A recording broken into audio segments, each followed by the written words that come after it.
Hey everybody, welcome back to my kitchen. Today we are going to be working on episode number 3 in our Back to Basics video series. And I'm excited about it because once again we're going to be dealing with a pantry staple. So I'm excited because it's not just a pantry staple that you'd find here in the US, but it's a global staple. It's something that everybody eats because, well, they're delicious, but they're also necessary in many parts of the world because we're talking about potatoes.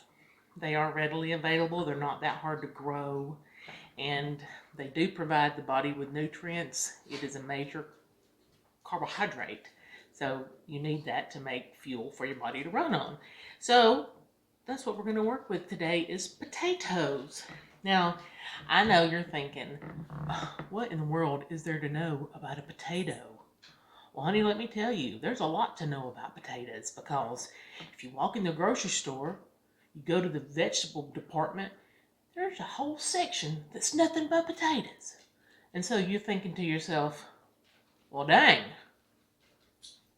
what do I do with all these different potatoes? Surely they're not all the same. And that's true, they're not all the same. And that's what I'm hoping to shed some light on today, is that potatoes are not all the same. There's a lot of differences as well as similarities, and I'm going to break that down for you later in the video. But up first, I had a request through the Jamie Teach Me to Cook website, as well as a request on the YouTube channel for an actual demo, how to cook something. Somebody finally emailed me, and I'm tickled to death because they want to know how to fry potatoes. And I thought, well, dang, that goes hand in hand with this week's episode. So I'm going to show you, Dana, how to fry potatoes. And I do appreciate you writing in and asking because I'm thrilled to show you. Now, Dana's problem when it came to cooking potatoes, she and I discussed this. She likes fried potatoes. And if you're from the South, then you know what I'm talking about when I say a fried potato. I'm not talking about a French fry or a hash brown. This is a skillet fried potato that has some onion in there too. And you might have remember your granny cooking it in a cast iron skillet. Well, Dana said that every time she cooks potatoes and onions, it turns to mush. She doesn't have any uniformity in her potato. It just turns into a big blob in her pan. So I hope that I'm going to be able to help Dana with her problem because it is just knowing a method. There's nothing special about it. It's simply knowing the kind of potato to use, knowing how to approach your pan, as well as what fats you're using. So, what I have done earlier in the program, I cooked some potatoes. Now, the potato that we're using for these fried potatoes is a russet. A russet is a high starch potato. It is nice and fluffy and tender on the inside. And when you're frying a russet, it has the ability to crunch up and get crispy on the outside. And that's exactly what we're looking for. So I cut up my potatoes. I put them in a bucket of cold water. I let them soak just a little bit to let them release a little bit of that starch. And then I put a pot on the stove. I brought it to a rolling boil. I threw some salt in there, and then I added my potatoes. I let those suckers cook for 7 minutes, just until they were fork tender. I'm not looking to cook the potato all the way through. I'm just looking to get it fork tender because we're going to fry them. I'm not going to mash them. We're going to fry them. So that leads us to this step. I am going to turn my little stove on, and we're going to start cooking some potatoes. I'm going to be using about a medium flame on my little camp stove. Now listen, I said this in another video. I'm going to say it today. If you learn nothing from me except this one little golden rule, then that's fine with me. Hot pan, cold oil, food won't stick. I'm telling y'all, I should have it tattooed across my forehead. Hot pan, cold oil, food won't stick. It works, y'all. If you'll just let that pan heat up, when you hit the fat with it, with the oil or something, you're not going to have any stickage on the bottom of your pan. I don't know what the science is behind it. It's got to be something with the enzymes or the molecules or something in the fat and in the potato. I don't know. But that's neither here nor there. we're heating this pan up. And I can already hear it getting a little bit hot because I had a little bit of water in there. So this thing is going to get smoking hot. Now, I don't want it screaming hot where it's going to, you know, burn my eyebrows or anything. But I want it hot enough that when this oil hits it, it's going to start separating like it should. It's going to dance. So I'm going to hit it with just a little bit of olive oil. I don't use extra virgin olive oil. I like the straight stuff, straight up regular old olive oil. I think it has more flavor. It's darker in color. I like it better. That's what I use. You use what you want to. I'm using this. This is just some regular, wonderful olive oil. And because you know me and dairy, I like to mix my olive oil with butter. I think that the olive oil is a wonderful flavor, but the butter is just a great enhancement to it. So anytime I can, I do put butter in with my olive oil because it also changes the burn point, and that's wonderful. And we're going to get a little bit of brown on this butter because that's flavor. All right, so I'm ready. I have my potatoes here, and I've had them on this piece of paper towel, and they have been dried, and they've been sitting, just waiting for their chance to go in this hot pan. That's what you need to do when you're going to fry potatoes, is you need to drain them, and then you need to let them sit on a paper towel until they are nice and dry. What we're doing here, we're separating them all as good as we can, because we want everybody to get a nice even crunch on the bottom. So keep your flame up. Make sure my flame is up. Yep. And it's looking fabulous. And now here's the hard part. You gotta put your hands behind your back and leave it alone. Don't mess with the potatoes. You can't be standing there jabbing at them and poking at them and moving them around. No. You put your spatula down, put your spoon down, your fork down, or whatever, and walk away. Walk away from it. Keep an eye on it. But do yourself a favor. Don't mess with them. You're going to let these sit several minutes because we're wanting these exposed sides to get a crust on them. And the only way we can do that is to fry it up in the butter so it sears the outside. We're looking for a crunchy exterior, and we're looking for the inside of this potato to just be nice and tender and fabulous. So I'm just going to stand here and watch these potatoes cook for a few minutes. And when I get ready to turn them, I'm going to put my onions in, because the onions don't take quite as long to cook, and they're not going to really crisp up like the potatoes will, but they'll get done enough. And that's what we're looking for when we want to eat a plate of potatoes and onions. We want the onions just to have a little bit of tooth to them. It's exciting. Anyway, we're going to stand here and watch these, so I'll be back in a minute. Okay, so it's been at least 2 minutes. I have not been messing with them. I noticed that these are starting to get a little bit brown around the edges, and that's a good indication that these potatoes are probably about ready for me to flip. So I'm going to take my onions that I've chopped over here into little tiny pieces. I'm just going to spread them out here on top of my potatoes. And get a few more, because there's nothing better than the smell of bacon, except the smell of onions cooking. So that's just my 2 cents worth. So I'm going to take my handy dandy little spatula. I'm going to start giving these a little flip.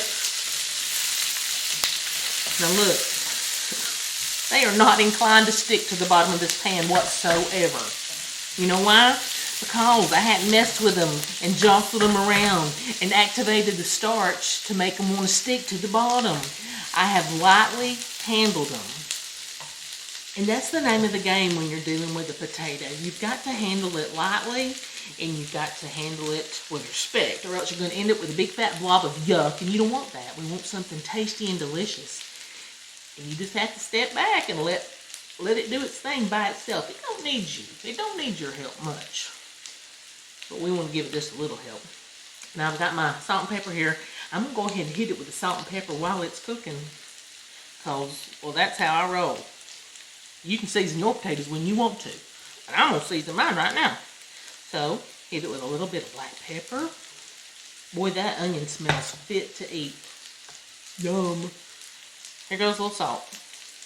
Now, we might want to do salt a little light because at the end we might want to hit it again with some salt when it comes out of the oil fresh on plate. So that's just good. So anyway, we're going to let this cook.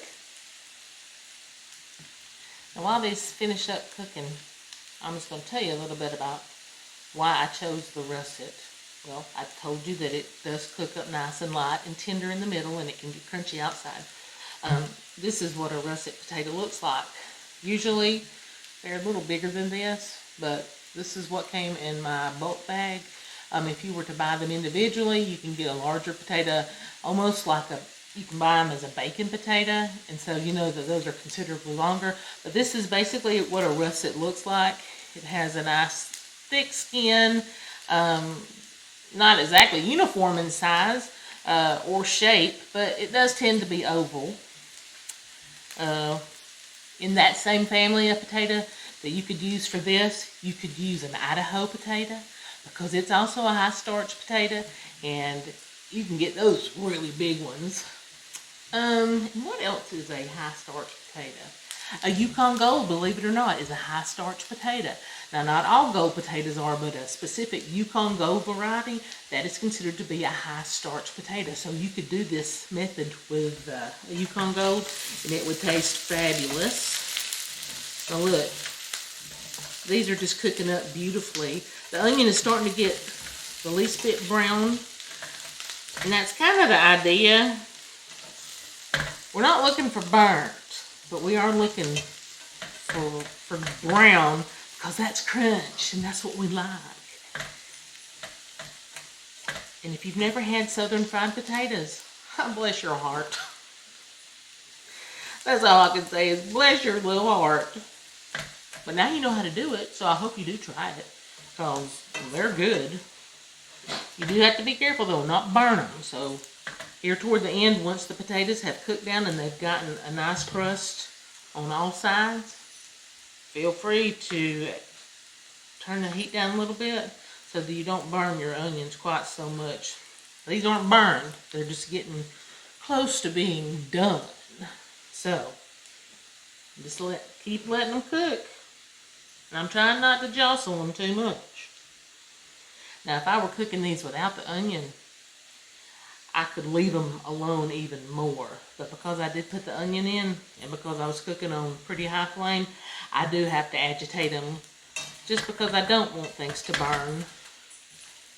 And if they were by themselves in the pan, then I could just leave them and walk away and come back in 5 minutes, and they'd still be perfect. And I could flip them, and they'd be nice and crunchy. So Dana specifically said potatoes and onions. So that's what I'm giving her, potatoes and onions. Because that's how I roll. If you wanted to put this over the top a notch, you could even cook these potatoes in a little bacon grease. Holy crap, that would be delightful. But we're using olive oil and butter, so seriously, y'all, cooking's all about preference. It's all about what you like. And, you know, if you happen to love bacon grease, we'll use it. It might cut a year or two off your life, but, you know, hello. You could get killed by a school bus running down the road. You never know. So, eat some bacon. Hello. Alright, I'm going to flip these one more time. And I'm going to consider these pretty much a done deal. Some of them are golden brown. Some of them are still kind of white in places where they didn't get quite a good scald on them. But that's fine. I like them that way. I don't expect for them to get golden crunchy brown on all the sides of it, because I didn't stand here with a little flipper and turn each little individual potato. So it just makes sense that some of them are going to be more golden brown and done than others. But I'm going to grab me one here out of the pan. Got him a little brown onion on the bottom. He's tasty.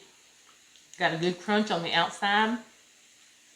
Inside is nice and fluffy. It kind of tastes like a baked potato inside because it is so nice and fluffy inside. Shoot, these are tasty, y'all. I hope y'all make some. And if you have a hot pan, cold oil, this potato's not going to stick to the bottom. It just won't. It won't happen. I guarantee it. So, Dana, you will have to let me know what you think about this method. You need to be using a russet, an Idaho, or a Yukon Gold. You need to chop them up into little pieces. You need to let them soak in a little water. Drain the water off. Then you need to add them to boiling water that has some salt in it. Don't add them to cold water to boil them. You get that boiling water going, and then add your salt and throw your taters in. Cook for 7 minutes until fork tender. This is what you're going to get, and I think you're going to be happy as a big old fat bug in a rug. So, I'm going to grab this, flip it over. It's what I had my potatoes draining on, but there's still plenty of good paper towel left here. I'm going to turn this off. I'm going to plate this up. Seriously, y'all, these are tasty. A little more salt on them. And you can just call this a day. You can sprinkle some cheese on here. You can put bacon bits on there. You can put, heck, you can put some jalapeno on there. Whatever you want. It's just perfectly wonderful. So, there you go. Fried taters 101. Woohoo! Come back in just a few minutes and we're going to go into potatoes in detail. Okay, y'all, we're back. Now listen, everything I'm going to tell you about potatoes is going to be listed at the website, jamieteachmetocook.com. Just look for the header and it's going to say something about potatoes. It'll be easy to find, I promise. Now I'm going to tell you a good bit because, well, it's bloody interesting, y'all. Who knew? I had no idea. But I don't want this video to be 50 minutes long, so I'm going to try to rush through this just a little bit. But everything will be written down, I promise. Now listen up. The potatoes that I've got on this tray is a good variety, and this is kind of a nice selection of what you're going to see at the grocery store. When you walk in and you see all these different potatoes, and you think to yourself, oh my goodness, which one do I get? Well, it all depends on what you want to cook. If you're looking to do a homemade French fry, if you want to do a homemade potato chip, if you're looking to do a baked potato, if you're looking to do mashed potatoes, what you want is the russet.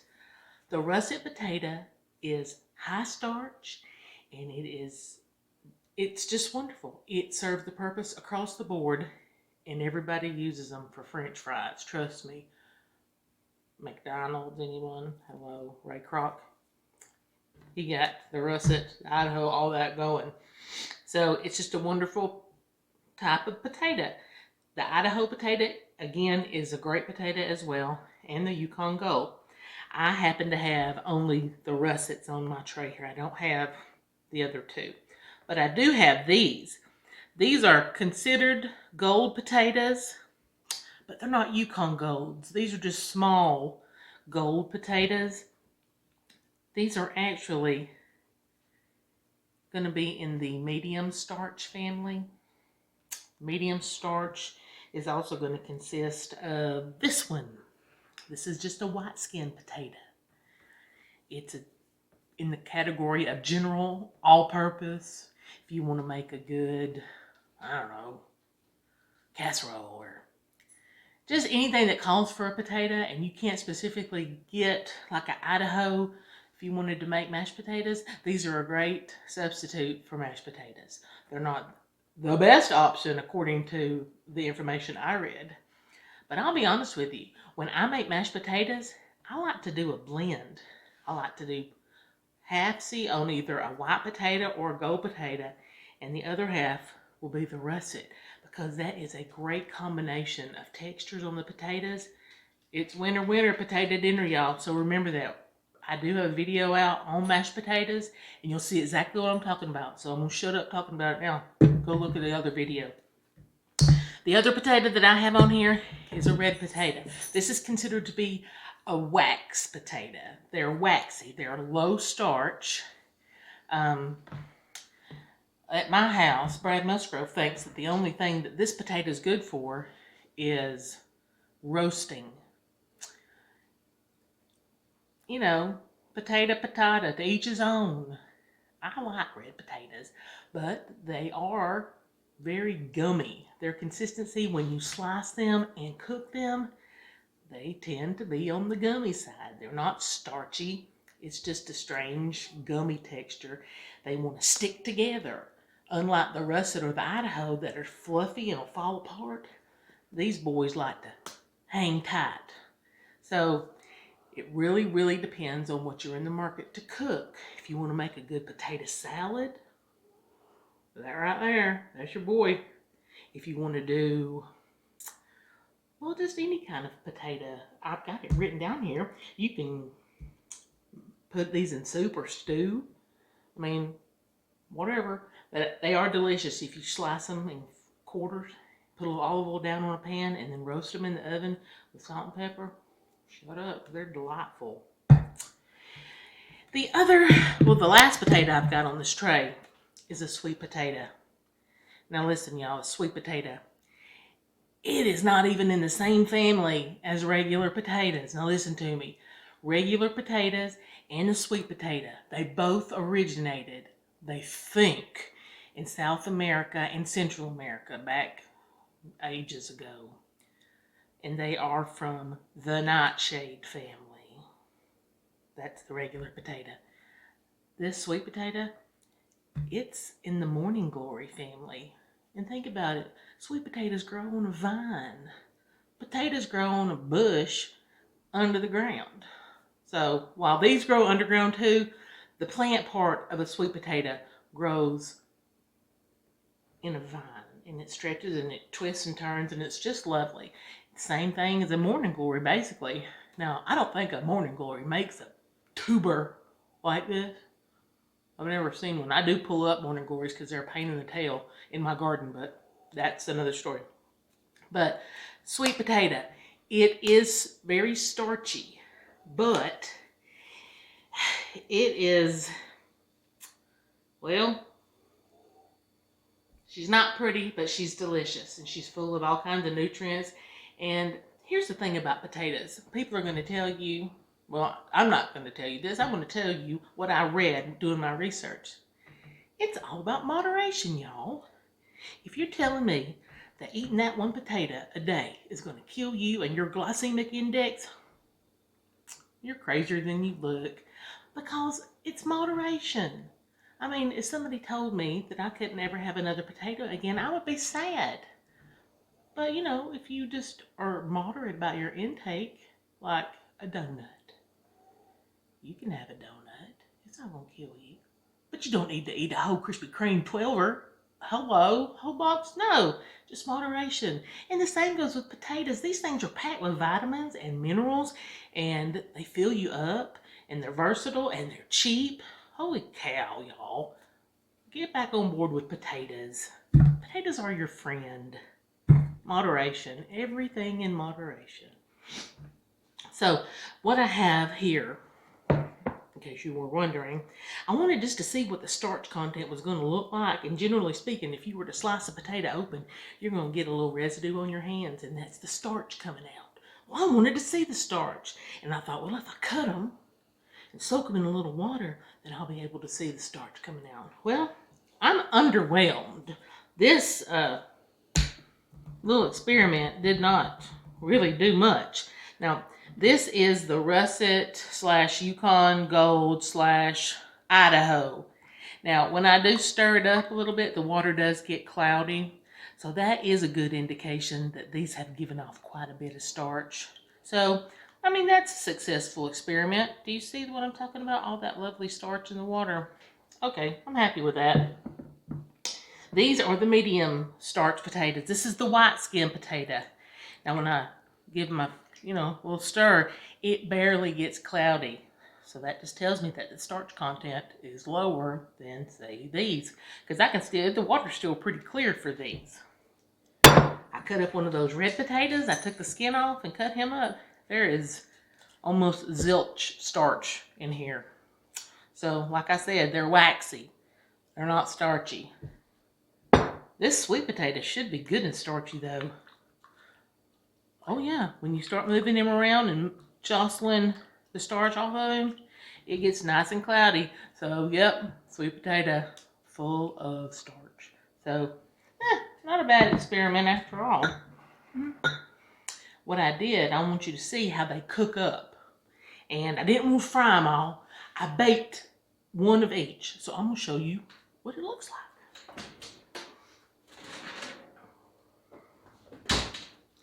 And I'm just going to set them right here on top of my bowl. Alright, I am going first with this one. Now, all I did to bake these potatoes, y'all, I undid a piece of aluminum foil. I put my potato down. I cinched the ends, rolled it down, and then I poked them. I'll show you what I poked them with. I poked the outside with a corn cob thing. Corn on the cob with. I just made some holes in the aluminum foil as a steam vent. Because I didn't want to steam them, I wanted to cook them. So the steam had to go somewhere, because when the tater gets hot, it lets out steam. So, this is what we're left with. This is what the white potato cooks up as. Now, remember I said that the white potato is a good general all-purpose potato. You can use it in plate for anything, basically. It's probably, you don't want to use this as your baked potato, though, because it's going to be a little gummy. I'm satisfied that it would be. Let me get a knife here. I'm going to cut him open. Take a peek. Whew.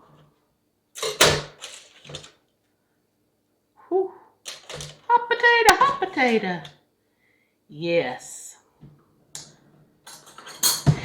You can see that it holds together. And it's not being all nice and fluffy like a Yukon will fall apart. When you're at steakhouse, you break that tater open and it just falls apart. This one takes a little work, but it's a good potato though. You can use it whatever you want to do with it. So that's the white potato. Here's a red one. I wanted to cook up a red one wrapped in foil. Normally I would just cut these in half or in quarters and I would put them on a pan with the olive oil and roast them. But I wanted to see what each one would do under the same conditions, which is baking them at 350. And I baked them for over an hour. Whew, bloody hot. Okay, well, he smells good, but he is waxy like a crayon. I can already tell. He's just sticking together. There's no fluffiness at all. It's just gummy. I mean, it'd keep you fed if you had no other way to cook them other than just baking them. So, whatever. This is the russet that I baked. And this is what you're used to seeing when you go out to eat and you get a baked potato. Trusty knife here. Cut him open. I take him and I bust him like that. Whew! I can't hold him. Whew! But you see the inside, he just starts breaking apart. He's nice and fluffy and fabulous. He's screaming for some butter. That's all I got to say. And he tastes good too. Straight up, with nothing. So this last one that I have cooked for you, it is this sweet potato. Now I'm going to tell you something. Even though sweet potatoes are not in the same family as a regular potato, I want you to know that a sweet potato is in the top 5 healthy carbohydrate group. Let me see what my list here says. The top 5 list consists of bananas, buckwheat, oats, quinoa, and the sweet potato. So, hello, that's saying something. Somebody did a study. Sweet potatoes aren't bad for you. What I did was I took a potato and I cut him in half. And then I put a little olive oil down. And then I laid him face down so that I could take him and turn him over. Look at that. See, that's what I'm talking about. He has caramelized around the edges. The natural sugar in that potato came out in the heat and went mixed with the oil. shut the front door, y'all. Look at that. If you don't like sweet potato, Brad Musgrove, you don't like sweet potato. What have I done wrong? I don't get it. I love a sweet potato. So, whatever, to each his own.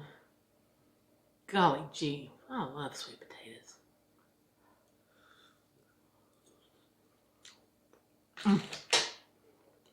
It's so sweet. Normally, I would stick some butter and sugar in there. Seriously, because I let him cook so long, that sweetness has just naturally leached out. And mixed with that olive oil, all he needs is just a hit of butter, and he's good to go. I'm not even kidding. Delicious.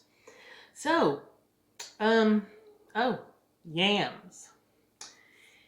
Yams and sweet potatoes are different creatures. Now, I know a lot of people want to put them in the same basket. They are not related. In the grand scheme of things, they might be related because they're both a root vegetable. But remember, I told you, potatoes come from Central and South America. That's where they originated from back in the day. A yam comes from Africa. So, while they look similar, while their nutritional values are very similar, totally different creatures. Totally different creatures.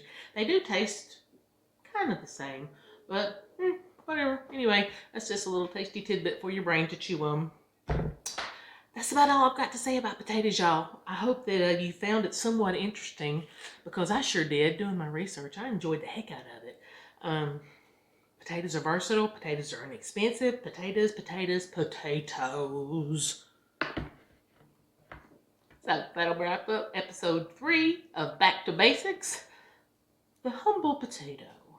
You can check it out at jamieteachmetocook.com. I will have everything written out like I promised, and I'll have some fun pictures, and you get to read my blog because I always have something to say. It might not be interesting, but hey, what can I do? I would love to see you over at my Facebook site. That would make me happy too. So just check me out on Facebook at Jamie Teach Me to Cook. Please like and subscribe to my channel on YouTube. That would thrill my heart, and I would love you to death. And as always, send me comments, send me suggestions. I love hearing from you. I really, really, really, really do. So I don't know what else to say except please send me your comments, send me your suggestions. I love you, and I want to do what you want me to do. So, do it. Bye, y'all.